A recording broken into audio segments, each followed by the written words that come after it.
دعائیں جوشن صغیر کیا ہے؟ بہت ساری ایسی دعائیں جو دفع شر الاعداء، دشمنوں کے شر کو دور کرنے کے لیے، حاسدین کے مکر و فریب کو دور کرنے کے لیے تحفظ اور حفاظت کے عنوان سے پڑھی جاتی، اور ان دعاؤں میں سے مولائے کائنات علی ابن ابی طالب علیہ الصلوۃ والسلام کی دعاؤں کی کتاب صحیفہ علویہ الاولی، دعا نمبر 45، صحیفہ سجادیہ امام سید سجاد علیہ الصلوۃ والسلام کی دعاؤں کی کتاب، دعا نمبر 49، اور اسی اعتبار سے تیسری دعا دعائیں جوشن صغیر، اور جب بھی لفظ صغیر استعمال ہوا اس سے پہلے لفظ جوشن، جوشن کا ترجمہ کیا ہے؟ جوشن کا ترجمہ عربی میں الدرع، الدرع کہتے ہیں زرہ کو۔ دعائیں جوشن کبیر کے بارے میں تو بہت تفصیل کے ساتھ روایات موجود ہیں، دعائیں جوشن صغیر بھی دعائیں جوشن کبیر سے عظمت و بلندی میں کم نہیں ہے۔ سید ابن طاؤس علیہ الرحمہ نے کتاب محج الدعوات کے ذیل میں اس دعا کے فضائل و مناقب میں اشارہ کیا کہ طویل ترین فضائل ہیں معتبر کتابوں میں دعائے جوشن صغیر کے اعتبار سے۔ تو جوشن مانے زرہ، جوشن کبیر اللہ کے رسول کے لیے جبرائیل امین کا تحفہ، خدا نے بھیجا کہ جو لباس زرہ پہنے ہوئے تھے اس کے وزن اور بوجھ سے آپ کو زحمت ہو رہی تھی، تو یہ پیغام آیا کہ اپنے اس لباس کو ہٹا دیجئے زرہ کے عنوان سے اور دعائے جوشن کبیر پڑھ لیجئے۔ عجیب بات۔ اور جب مولائے کائنات علی ابن ابی طالب علیہ الصلوۃ والسلام نے سوال کیا کہ کیا یہ تحفہ صرف آپ کے لیے مخصوص ہے، تو فضائل پھر تمام تر امت کے لیے بیان کر دیے گئے۔ دعائے جوشن کبیر اور دعائے جوشن صغیر اور پورا قرآن کفن پر لکھے جانے کا استحباب تمام علماء نے بیان کیا، البتہ لکھنے کا مقام ایسا رہے کفن کے اعتبار سے اس میں کوئی بے احترامی واقع نہ ہو، یعنی انسان کے جسم کے اس حصے تک پر جو کفن آتا کہ جہاں پر اس کا امکان نہیں ہوتا کہ بے احترامی واقع ہو، جیسے کہ کافور میں جب خاک شفا ملائی جائے تو ان مقامات پہ استعمال نہ کیا جائے کہ جہاں پہ احترام کے منافی ہو، یہ والا خاص کافور، خاک شفا ملا ہوا، حنوط الگ واجب۔ ایسی دعائیں جوشن صغیر، تو جوشن مانے ذرا، صغیر مانے چھوٹی۔ چھوٹی کا مطلب سرکار ختمی مرتبہ صلی اللہ علیہ وآلہ وسلم امام موسی کاظم علیہ الصلوۃ والسلام کے خواب میں آئے، اور آپ نے آنے کے بعد جبکہ ہادی عباسی نے امام کو شہید کرنے کا ارادہ کیا ہوا، اور اللہ کے رسول نے حالت خواب میں آ کر ما آتاکم الرسول فخذوہ، یہ دعا تعلیم فرمائی اپنے فرزند موسی کاظم کو علیہ الصلوۃ والسلام۔ یہ دعا اس کو کبھی لبنان کے مومنین نے پڑھا اور کبھی عراق کے مومنین نے پڑھا۔ اور مجھے یاد ہے کہ یہ دعا اتنا زیادہ پڑھی گئی ایک دور کے اندر. اس دعا کے فضائل و مناقب پر ایک توجہ آپ کی خدمت میں کسی بڑی کتاب کا حوالہ دیا جائے تو شاید کسی کے پاس دستیاب ہو، کسی کے پاس نہ ہو، لیکن کتاب وظائف الابرار مولانا حافظ فرمان علی صاحب قبلہ علی اللہ مقامہ نے اس دعائے جوشن صغیر کے اسناد میں اس طرح سے بیان فرمایا. لکھتے ہیں کہ حدیث میں وارد کہ جو شخص اس دعا کو پڑھتا ہے خداوند عالم اس کی نگہبانی کے لیے 2 فرشتے معین فرما دیتا ہے، اس کے گناہوں اور بلاؤں سے حفاظت کرتے. عجیب جملہ، گناہوں سے اور بلاؤں سے. بلا اور ہے، گناہ اور ہے. تو کبھی اگر حالت جنگ ہو تو دشمن کے شر کو دور کرنے کے لیے پڑھیے، اور سب سے بڑا دشمن تو انسان کا اپنا نفس ہے.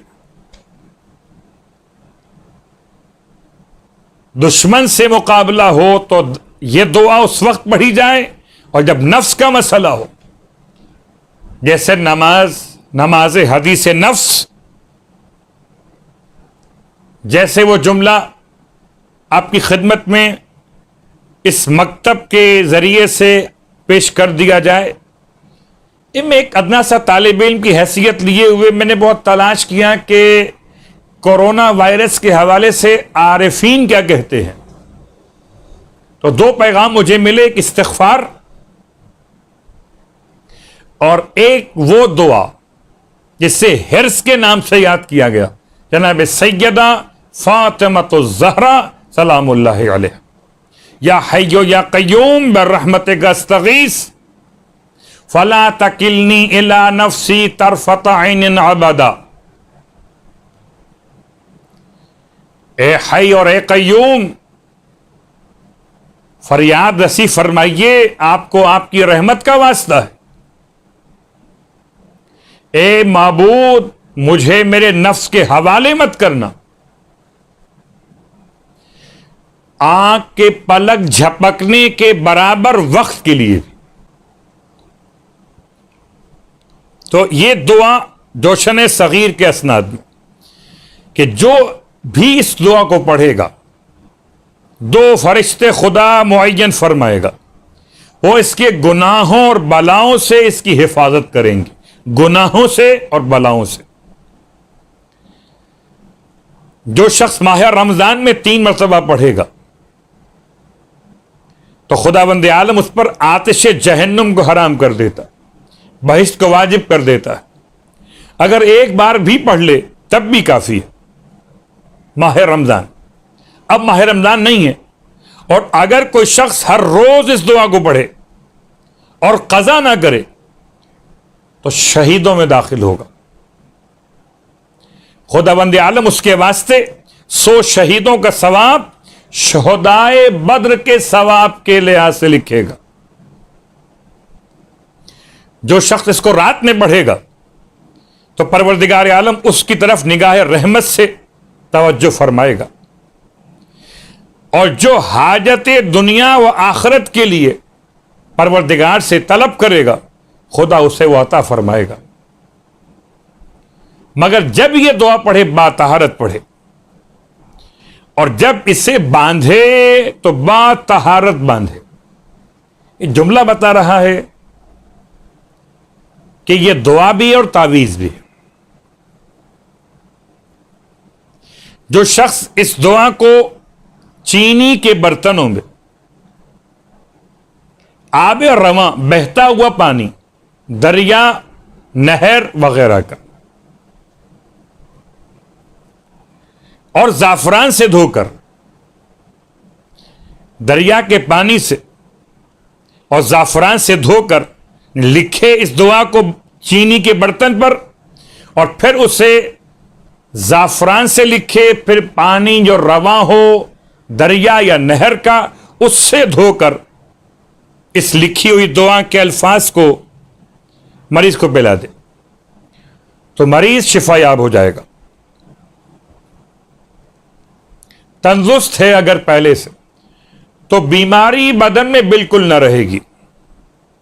جس مطلب کے واسطے چاہے پڑھے، اگر ہمیشہ مداومت کرے تو بہت ہی بہتر ہے. آخر میں جملہ لکھتے ہیں کہ فرماتے ہیں کہ اس کے اسناد بہت ہی طولانی ہیں. اللہ اکبر. یعنی آل محمد نے کیا کیا دیا ہوا ہے. ساتویں امام علیہ الصلوۃ والسلام پر قادر نہ ہوا کہ آپ کو شہید کر دے عباسی خلیفہ، جب آپ نے یہ دعا تلاوت کی. اللہ کے رسول نے اپنے فرزند کو دی ہے اور ان کے فرزند نے ہم سب کو دی ہے.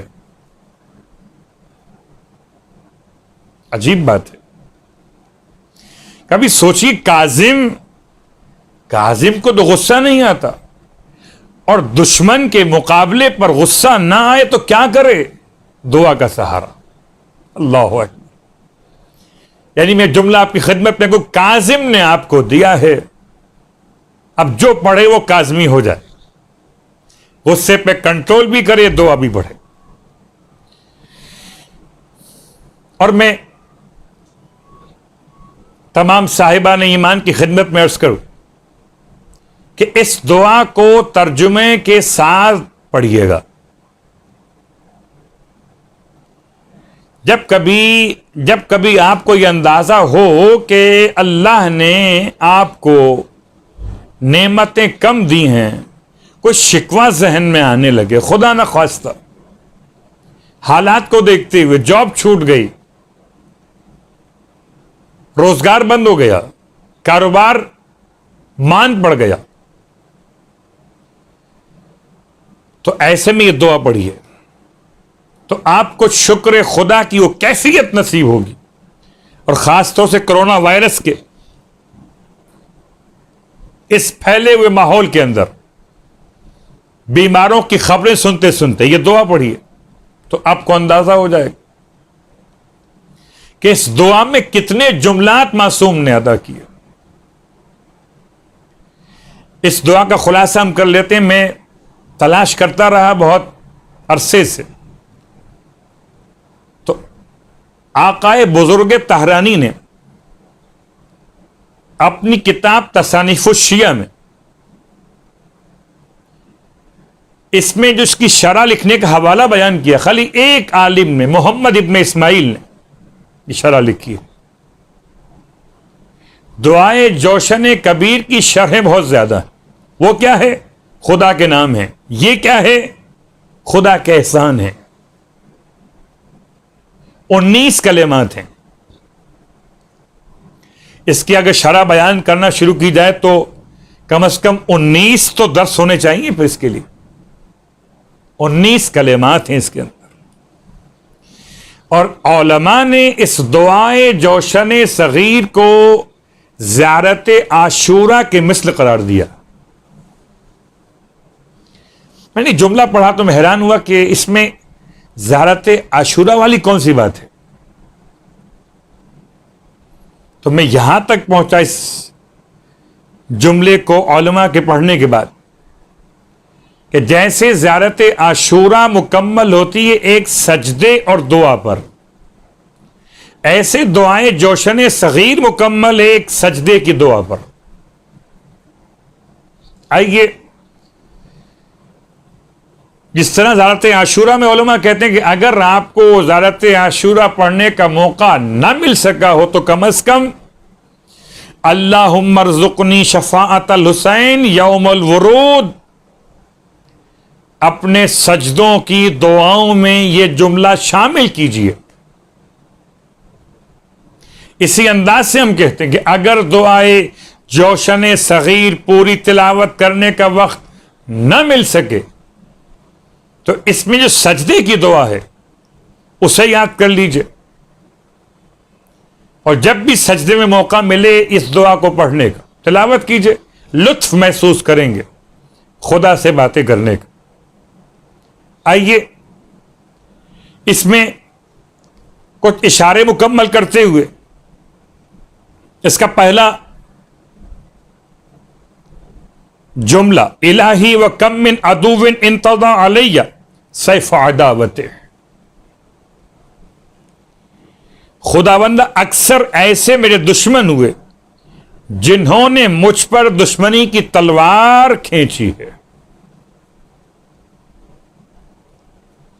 وَشَّهَدَ لِي ذُبَتَ مِدْيَتِ، اور میرے لیے اپنے خنجر کی باڑ تیز کر لی، وَأَرْحَفَ لِي شَبَا حَدِّ، اور تیر میں نوک نکال لی ہے، وَدَافَ لِي قَوَاتِلَ السُّمُومِ، اور میرے واسطے زہر ہائے قاتل کو گھول لیا ہے، وَسَدَّدَ نَحْوِي صَوَائِبَ سِحَامِ، اور اپنے تیر میری طرف سیدھے کر لیے، وَلَمْ تَنَمْ أَنِّي عَيْنُ حِرَاسَتِ، اور اپنی آنکھ میری نگہبانی سے بند نہیں کی ہے، آنکھیں کھول کے رکھے مجھے ٹارگٹ کیے ہوئے۔